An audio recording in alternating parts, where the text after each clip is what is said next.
les 4000 franco-israéliens qui sont partis pour une ratonnade à Gaza. Le mot est un petit peu fort, peut-être. Oui, mais je l'assume. Israël, de facto, de par son histoire, c'est un État exceptionnel. C'est l'histoire tragique des Juifs, pas l'histoire tragique d'Israël. Israël n'existait pas au moment du Troisième Reich. Vous avez entièrement raison, effectivement, de noter Israël a été créé. C'est sur un point, sur cette question de la démocratie, parce que le fait de considérer Israël comme une démocratie explique beaucoup de choses sur une espèce de c'est quand même un fait, quand même. Non, ça n'est pas un fait. C'est un pays où il y a des élections libres, où il y a une opposition, il y a une alternance. Alors à ce moment-là, l'Afrique du Sud de l'apartheid était aussi une démocratie, parce qu'il y avait des élections, un gouvernement révocable. C'était une démocratie pour les Blancs, et c'était une dictature. Donc vous allez me dire qu'Israël n'est pas une démocratie? Non, je pense que c'est une démocratie, disons, extrêmement limitée. Quand on pratique la colonisation, l'apartheid, la détention arbitraire, et l'autodéfense, la torture, et la guerre dans les conditions que l'on sait, me semble que se revendiquer du titre de démocratie est quand même pour le moins choquant. Qu'il est démocratique, je pense que c'est à peu près admis. Israël, même si vous le contestez. Demandez aux Palestiniens ce qu'ils en pensent. Demandez aux Palestiniens. Et une organisation terroriste. Pardon, excusez-moi. Demandez aux Palestiniens qui vivent sous juridiction israélienne ce qu'ils pensent de la démocratie israélienne.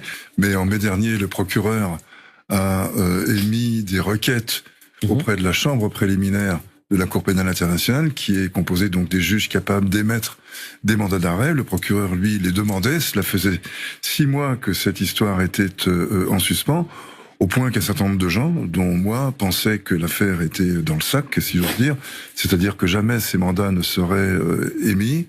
Et finalement, on apprend, il y a 2 jours, que ça va être effectivement le cas, que ces mandats sont émis. Les mandats contre donc les 2 dirigeants israéliens, Netanyahou et Gallant, mais peut-être aussi, et je serais d'ailleurs curieux de savoir ce que va en dire Maître Bourdon, mais la Cour a les moyens, a la possibilité juridique d'émettre des mandats secrets, de façon à protéger les témoins, à protéger le sérieux de l'investigation. Donc il se peut qu'il y ait beaucoup d'autres gens qui seraient admis. Et par exemple, pour ce qui nous concerne, nous, en tant que Français, les 4000 franco-israéliens qui sont partis pour une ratonnade à Gaza... Le mot est un petit peu fort, peut-être. Oui, mais je l'assume. D'accord, très bien. Pour une ratonnade à Gaza, ceux-là vont-ils être inquiétés? En tout cas, il me semble que chacun d'entre eux peut se poser à bon droit la question de savoir s'il ne va pas faire l'objet, s'il ne va pas être visé par un mandat d'arrêt. Oui, j'ai été frappé ces derniers jours par un témoignage d'un soldat israélien racontant sa campagne à Gaza dans le cadre d'un reportage que Le Monde a publié sur ce ranch en Israël qui accueille des soldats victimes de syndrome de stress post-traumatique. On sait que le syndrome de stress a été mis au point, a été déterminé cliniquement, médicalement, aussi bien pour décrire l'état de victimes qui ont été bombardées, torturées, que l'état de personnes qui avaient commis des actes qui les avaient marqués. Également. Là, en l'occurrence, il s'agit de soldats, et l'un de ces témoignages était particulièrement impressionnant, notamment parce qu'il avait déjà été produit devant le Parlement israélien, et que là, il revenait devant le journaliste du Monde. Et il s'agissait de raconter que le collègue de ce soldat qui conduisait un bulldozer blindé, les bulldozers font partie de la stratégie militaire israélienne pour détruire les maisons, pour détruire les routes, détruire le sous-sol, etc. Donc ce bulldozer blindé était conduit par un soldat qui était le collègue de celui qui témoignait, qui s'était suicidé quelques jours auparavant. Et dans le récit qu'il donnait de cette situation, il parlait du fait que son collègue avait témoigné du fait que la conduite de ce bulldozer, ils avaient écrasé des dizaines et peut-être des centaines de corps de Palestiniens morts et vivants. Je dis bien morts et vivants. C'est-à-dire ce bulldozer écrasait des corps comme ça. Et c'était à cela que ce soldat n'avait pas résisté, et c'est pour cela qu'il s'était suicidé. Et je dis ça parce que moi j'ai des réserves sur l'usage du mot démocratie. Si pour qualifier Israël, si la Cour pénale internationale a frappé un grand coup. Et moi, je suis d'accord avec tout ce qui a été dit auparavant. C'est une mesure d'ordre historique. Ça n'est pas parce que elle s'en prend à une démocratie, c'est parce qu'elle s'en prend à un pays qui appartient au camp occidental. C'est tout à fait différent. Les pays qui appartiennent au camp occidental avaient jusqu'à présent été totalement ménagés. Seuls ceux qui étaient dans le camp... Ils sont un petit peu plus vertueux que les dictatures, quand même.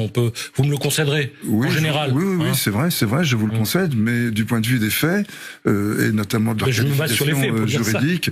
Oui, mais par exemple, ce que fait Israël à Gaza, ce que fait Israël maintenant au Liban, ça relève d'une stratégie qui est... Enfin, d'une forme de guerre qui bat tous les records, tout de même, record d'intensité de bombardement, record du nombre d'enfants tués, de journalistes tués, de médecins tués, record de destruction. Donc on est quand même sur un autre registre. C'est pour ça que je préfère parler quand même du camp occidental. Et je rappelle que Bush a envahi l'Irak, qu'il a commis donc un crime d'agression qui lui-même a été suivi d'un grand nombre de crimes commis sur le terrain, et que à peu près c'est l'impunité à peu près totale qui règne. Donc les démocraties. Mais je reviens sur Raqqa. Alors tout à l'heure, vous dites que il faut qu'il y ait un mandat contre la France. Mais bien sûr. Contre la France. Ce qui s'est passé à Raqqa, est-ce qu'il qu'il faudra un mandat contre Emmanuel Macron, un mandat contre Biden? Je pose la question. Je ne sais pas quelles ont été concrètement les méthodes de guerre, mais ce que je pense, c'est qu'au moins une instruction, je ne veux pas donner de nom, moi je ne suis pas qualifié pour ça. Ce dont je suis absolument convaincu, en revanche, c'est que en effet, cette guerre antiterroriste a coûté beaucoup plus de vies que celle détruite par les terroristes eux-mêmes, qu'on n'a pas fait de quartier, qu'on a bombardé aveuglément, qu'on a détruit à peu près 80% de Raqqa, donc des méthodes de guerre qui s'apparentent en effet à ce que l'on a vu à Gaza. Donc ce ne serait que justice que la Cour pénale ouvre en effet mettre tout le monde en cabane là, sur ce qui s'est passé. Il va y avoir du monde. Mais oui, mais pour l'instant, ce que l'on voit, c'est que finalement les zones de tir libre, comme c'est le cas à Gaza, de tir et de bombardement libre, on cogne et on dit puisqu'ils sont morts, ce sont des terroristes. En gros, c'est comme ça que fonctionne la logique. Eh bien, qu'est-ce qui peut les freiner? Puisque rien ne semble disponible pour les freiner. Aujourd'hui, seule la Cour pénale internationale a les mesures, a les moyens de rendre ces actions punissables, donc de leur conférer un certain coût politique, un certain coût moral. Et aujourd'hui, Israël est un État paria, notamment du fait de la mesure prise par la Cour pénale internationale. Et je pense que c'est ce qui explique aussi largement la fureur des dirigeants israéliens. Israël, de facto, de par son histoire tragique, jouit d'un statut exceptionnel. C'est un État exceptionnel. Et d'ailleurs, en ce sens, la décision... L'histoire tragique des Juifs, pas l'histoire tragique d'Israël. Israël n'existait pas au moment du Troisième Reich. Vous avez entièrement raison, effectivement, de noter Israël a été créé. Quant à Paris, la France a l'obligation absolue d'arrêter Netanyahou s'il se trouve sur le territoire français. Ce qui est important de dire aujourd'hui, c'est que le passeport d'immunité accordé à Israël depuis sa naissance, en raison de la culpabilité occidentale, ce passeport aujourd'hui est déchiré. Et que pour la première fois, le bouclier que représentait la culpabilité occidentale s'est émoussé, et que pour la première fois, les déclarations de Netanyahou qui accusent la Cour pénale internationale, rien de moins que d'être une organisation antisémite, ne sont plus crédibles.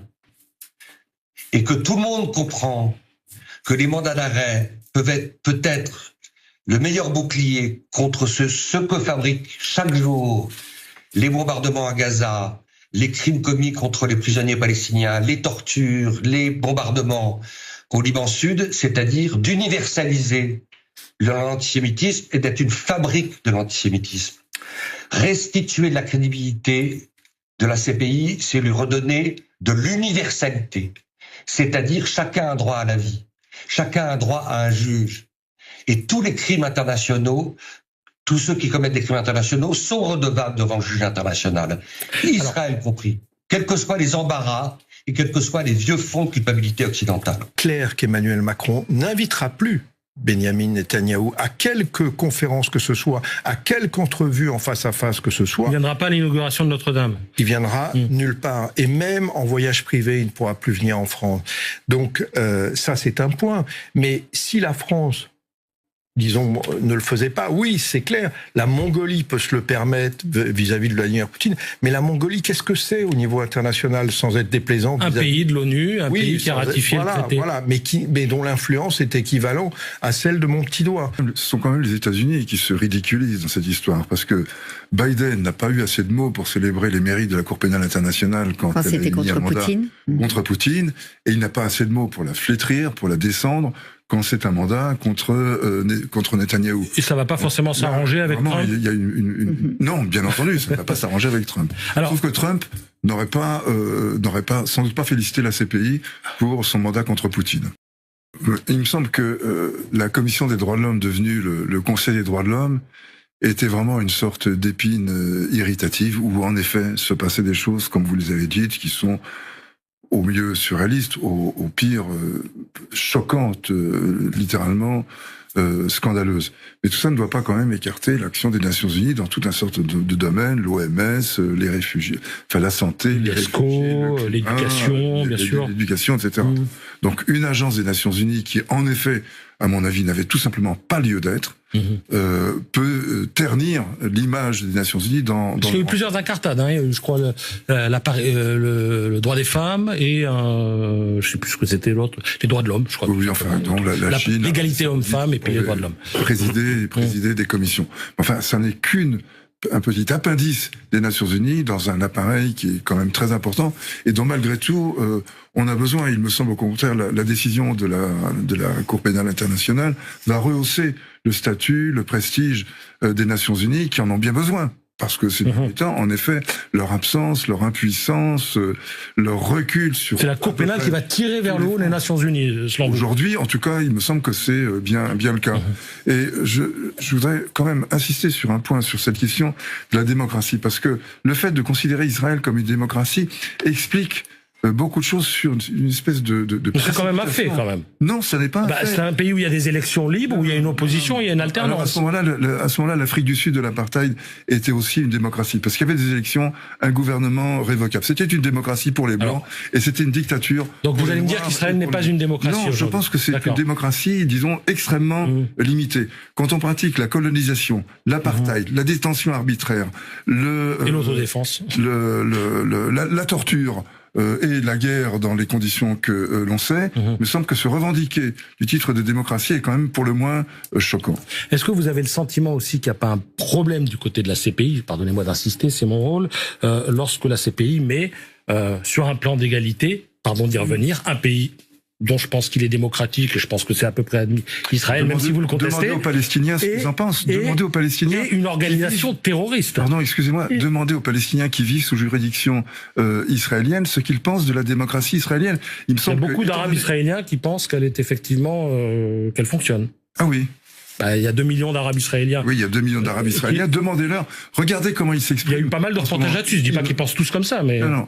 Il y a 5 statuts de Palestiniens, 5 statuts juridiques de Palestiniens.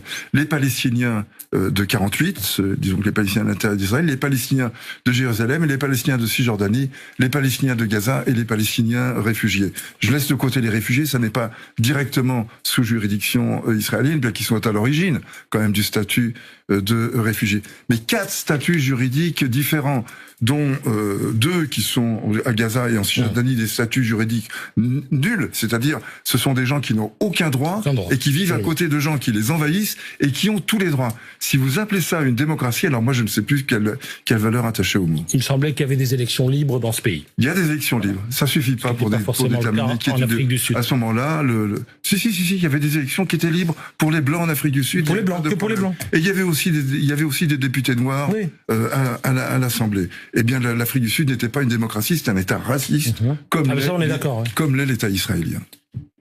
Je vous laisse la pérennité de ce que vous venez de dire, et c'est bien que vous puissiez l'exprimer sur le plateau de France Info. Savoir que Benjamin Netanyahou se défend, que c'est Israël qui a été agressé, ça, c'est en effet une affirmation sans cesse répétée par les Israéliens et leurs supposés amis. Je dis leurs supposés parce que des gens qui aident un drogué à continuer à se droguer, c'est pas forcément le meilleur ami. Mais en tout cas, c'est comme ça que ça apparaît.